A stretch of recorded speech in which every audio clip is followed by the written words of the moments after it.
Okay guys, so a lot of you have been asking me about how I train outs. Now outs is one of those things where there are many roads to roam on the out, okay? And it depends on the dog, depends on the history of the dog. You know, if I get a 2-year-old dog in here with crazy drive that has outing problems, I might do things a little bit differently than what I'm going to do now. If I have a pet dog with kind of lower medium drive, I'm probably going to do things a little bit differently than what I'm doing now. This is what I'm doing with this puppy here, okay? Now, he is, I think he's about 7 months. He's from my breeding program. He's not your typical 7-month-old puppy when it comes to drive and hardness. He's actually really intense about the ball, like super drive, and he's showing me all the things that I want to see before I ever start outs. So let's talk about this. Before I actually talk about how I'm going to make my out, let's talk about what I want to see. I want to see complete commitment and intensity for the object, okay? I want to see a puppy that's absolutely driven and fully committed to getting it. So, right, I want to see good strong grips on the object, whether it's a ball or a tug. I want to see like I can't get this away from him, right? He's fully committed, and then when I let him win, I want him to bring it to me, okay? That's the other thing. A lot of people, you know, their dog gets the toy and he's gone. Right away, when he wins, I want him to bring that toy to me, bring it, push it into me, just like what he's doing here, okay? And that goes for any dog that I'm training to out. First, I want them to bring me. The second they win, I want them to bring it to me. The big mistake a lot of people make when they're doing toys with dogs is the second they grab the toy, they want the dog to let go, right? Or they use a toy where they can't grab it without getting it out of the dog's mouth. I won't use like a ball that doesn't have a string. And when I'm doing outs, especially when I'm really working on the out, right? I'm going to use a long rope because that's what I need to have a little bit more distance between me and the toy. The closer I am to the toy, the more conflict there's going to be. But anyways, I'm looking for this heavy level of possession and drive. Now I'm in the right place. This is a young dog that I'm bringing up with the intention of him being my next competition dog. So, you know, I'm looking for a certain kind of behavior with this dog. I like him really intense, and you know, I want him a little bit nasty, to be honest with you, because that's the kind of energy that I want in the dog that I'm doing competition with. So super good on the ball. Now, for the out, I have a pinch collar on him. I'm going to tell him to do it, okay?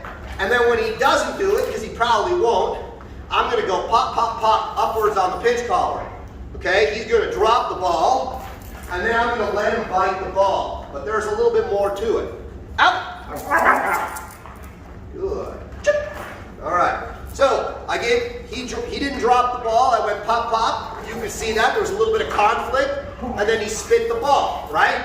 Then, this is really important. Before I told him to bite, I actually pulled on the pinch collar, right? A lot of people overly sensitize their dog to the pinch collar. Just because I'm using the pinch collar to make him let go, right, doesn't mean that I want him to be super sensitive. I want to be able to do this and him not let go. I'm building a dog here. I'm making him strong. I don't want him to be weak to something. So he has a problem with it. If I just use the pinch only to make the out and only to correct him, then this is going to be a problem, right? I want him to be strong when he feels this. I want him to stay in drive, right? Because I'm going to be doing, you know, protection later with this dog. I need him to be all in.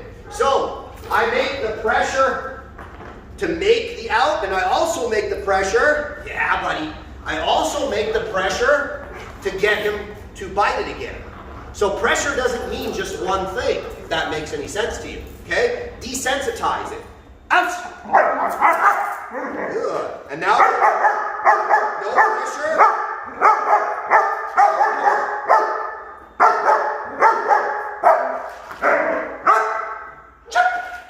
Right? You can see a couple times I made the pressure, because the pressure doesn't mean to bite either. The pressure is just the pressure. Doesn't mean bite. doesn't mean let go. It's there. When I say something, then I give pressure meaning, okay? People that screw their dogs up with pressure, this is the thing. Don't put a pinch collar on your dog and do this, because you're probably going to do it wrong, right? Like, especially if you have a dog that's really sensitive, or a dog that has a ton of drive, or a dog that maybe is a little bit nasty. You get bit doing this, okay? This is something where you have to feel your way through the dog and understand what it is that you're trying to accomplish. I'm trying to make him let go, but I'm also actually trying to make him not let go, if that makes any sense.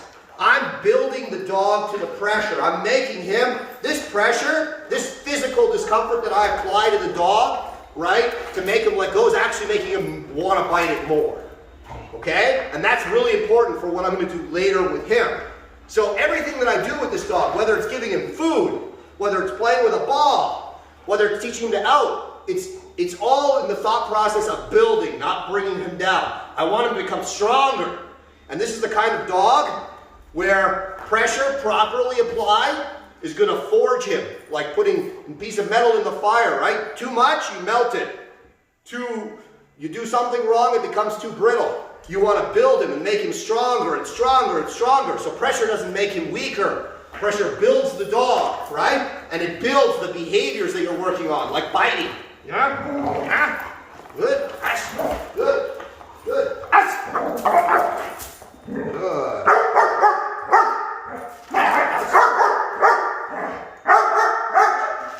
You can see there, I made the pressure. What did he do? He went to go bite it.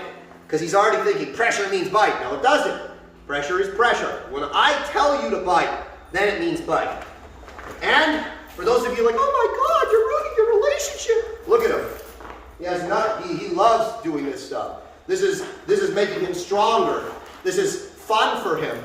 You know, that's the kind of dog that he is. Now, for sure, with a different dog, I might do things slightly differently. And that's the thing. You know, people ask, oh, what leash are you using? What prong collar are you using? What ball are you using? None of that stuff matters. What are you doing with those things? These are all tools, okay? I can screw my dog up with these tools, or I can build them up. And, you know, right now, the out's a little dirty. And by dirty, I mean it's not clean. He doesn't just spit it. And I'm going to make it clean later. I like it dirty right now. Because a dirty out means he's really intense, he's really frustrated. And I'm going to clean that out up later, right? So, you know, there's, like I said, there's a lot of ways to do this. I've done outs so many different ways, you know, trading games, 2 balls, all this nonsense. I've done it 100 different ways. There's a reason why I'm doing it this way right now, okay? I want to build them up. I don't want them to be super, like, you know, sensitive and thinking about letting go. I want them to be like, yeah, no, I don't want to let go. Out! Good. Good.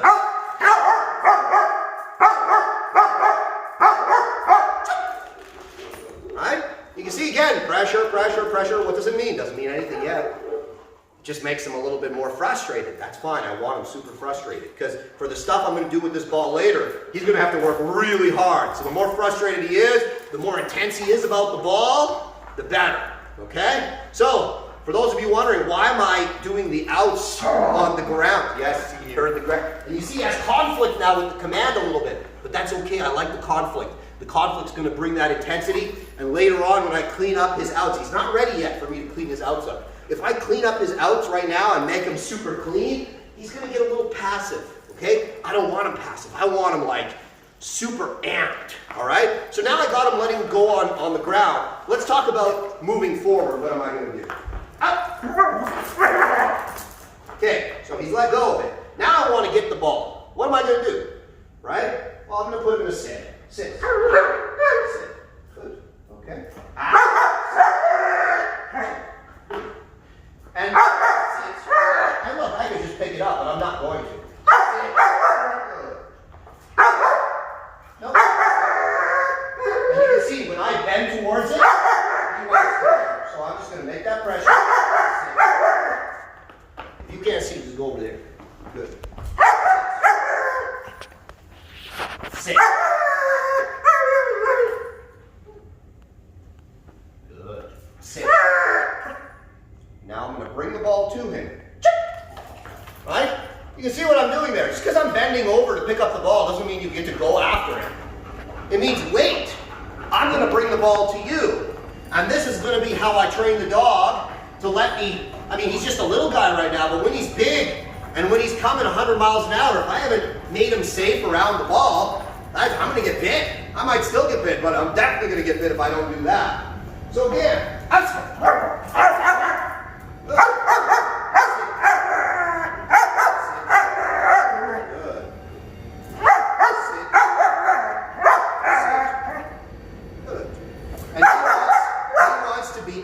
he wants to bark. I'm not going to let him bark.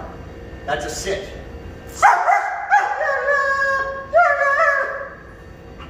Good. Sit.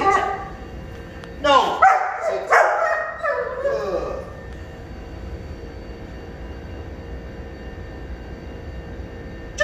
That's it. Good. And this is all part of him. He's learning the impulse control. Because I made him. Well, he already has a ton of natural ball drive, but I made him really intense for the ball. Well, now he's starting to learn the beginnings of how to control that intensity. Until he learns to control the intensity, I can't really use it for obedience. All right? That's a really important thing to understand. Before I can use this ball, I need to make sure he's intense about it. And then once he's intense about it, I need to make sure I can control that intensity. Right? So look. You'll also, again, there's conflict on the out. I'm okay with that conflict. Out. Good. Flex. Good. Pressure, pressure. Just because I ask you to do something off the ball doesn't mean I'm going to pick it up. I'm not predictable. I could ask you to sit and then let you go bite it. I could ask you to sit and go pick it up and put it in my pocket. I could ask you to down. Up. I could ask you to down.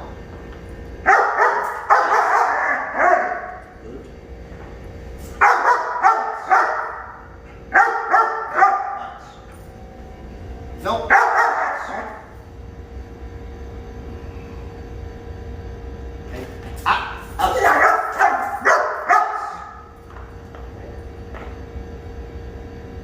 That's it, right?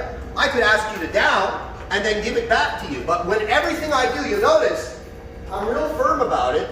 I'm going to do it this way. You're not going to preempt me. You're not going to take a cheap shot and win. The only way to win is to go with the structure of whatever it is I'm doing.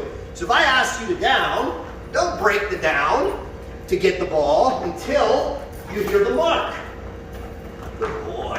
And for those of you that train dogs with any level of regularity, this is a fantastic 7-month-old puppy. He's so nice, so much drive, so much power on this dog. Really fantastic dog from the drive department. Up.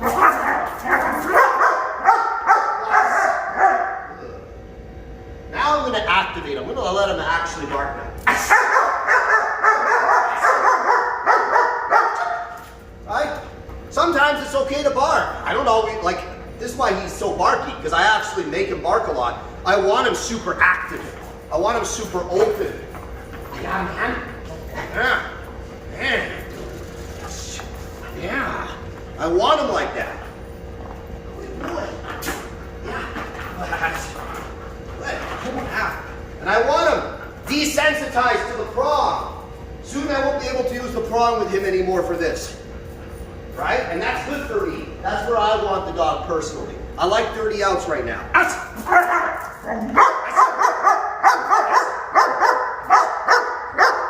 Seats.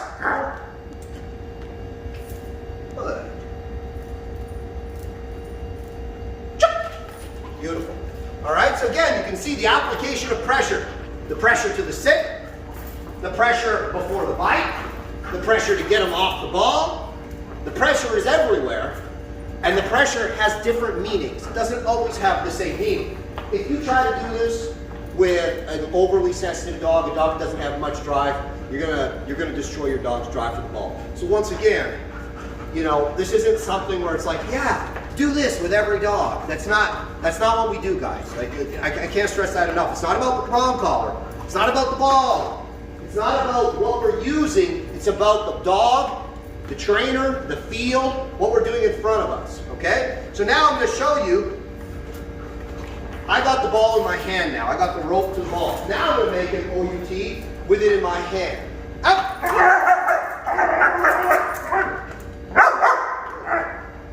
Bring the ball to him.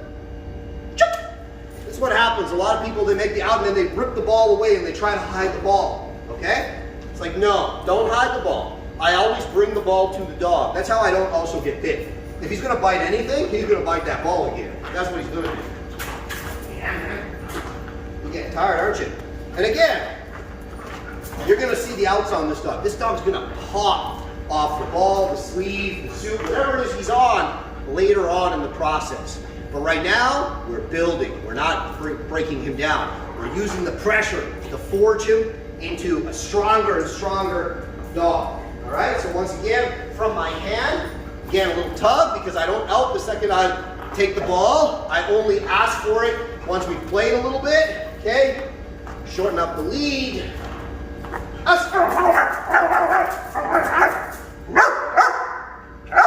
Plots, ask for plots, bring the ball into the dog. Pressure, pressure, beautiful. Good. And I know he's not ready for the next step yet because the way he hits the ball after the pressure could be a little bit more. But he's 7 months old, so you're going to see how we build this dog, you know? Now, again, I'm going to say it one more time, right? If you do this with the wrong dog, or you don't know what you're doing, you do this even with the right dog, you're going to get bit, or you could really mess up your dog's desire to play with you in the drive. There's a method to this. I'm just showing you what I'm doing with Gage here, my personal dog. I'm not saying that this is what you need to do with your dog. Especially dogs that are prone to being a little bit resource guardy and handler aggressive. This stuff will actually make it worse. I do something a little bit different for those types of dogs. So this is my first little one on the out. Now this is my first little session on the out that I'm going to show you guys. And you guys are going to see the progression of this dog if all goes well. And for those of you wondering, yes, his hips and elbows are good. He's just a little bit of a gawky puppy. We have him pre-x-rayed, and they actually are excellent. So I'm anticipating good things for this dog to come.